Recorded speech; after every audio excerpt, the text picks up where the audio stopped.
Welcome back. President Biden's leadership called into question by a member of his own party for failing to hold his administration accountable. Joining me now, Fox Nation host Tomi Lahren. Tomi, Merry Christmas. Great to see you here. Here's what this anonymous Democrat had to say. Quote, "It started with Afghanistan. Nobody was held accountable for the chaos that the Afghanistan withdrawal constituted. It allowed everyone to get a pass. It sent a message that the president will stick by you. So whatever you want. So do whatever you want. I do think Biden needs to clean house if we have any chance of salvaging 2022.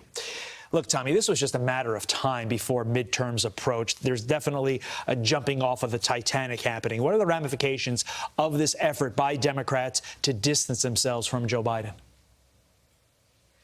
Well, I agree with this anonymous House Democrats' response, and I agree with what he's saying. I do wish that those members and those House members and those senators, those Democrats that are elected across the nation, if they don't believe in this administration and they don't believe in the agenda of this administration and their party as a whole, they need to come out vocally and transparently, and they need to condemn it. Then they need to put forth a better solution for their constituents, who I believe are more moderate Democrats. But until then, these anonymous comments, well, they're somewhat useless. But as you mentioned, Todd, we knew this was going to happen, and I believe that this was set up from the get-go. I never believed that the Democrats were going to stand behind Joe Biden. I believe he was a Trojan horse for their agenda. He was what they paraded around the American people as some kind of a moderate to those Democrats who didn't like Donald Trump because of his mean tweets. They paraded moderate Joe Biden out there to get those moderate votes, and then they pushed through their radical agenda. So it's not enough to quietly or anonymously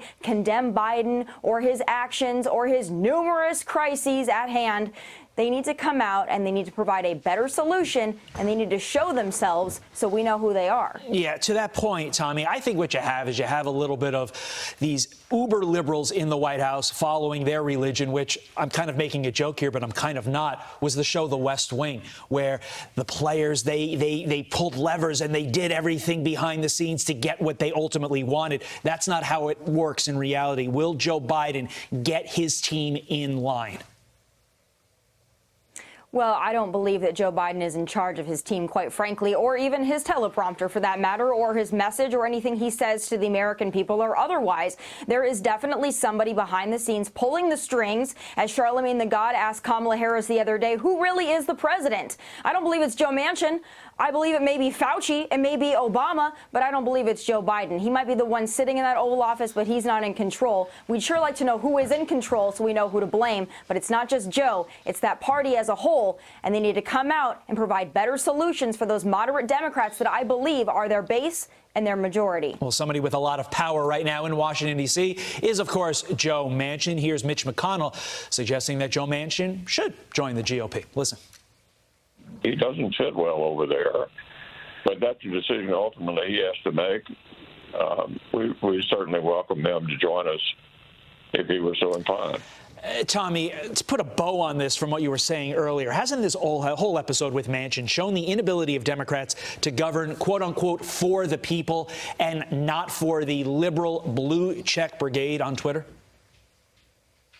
Yeah, exactly. I think there's a big divide in the Democrat Party between those that are popular on social media, like the Squad, and those that are actually popular with their constituents that, as I mentioned, are much more moderate than that social activist side would believe. But I think we have to be careful of making Joe Manchin some kind of a messiah or a hero. He did the right thing. We hope he continues to do the right thing. But at the end of the day, the Democrat Party needs to have a reckoning within itself, and it needs to decide, is it going to remember those forgotten Americans who also happen to be Democrats, who, again, voted for Joe Biden because they didn't like Trump's tweets, but now we're having some serious buyer's remorse, as they should?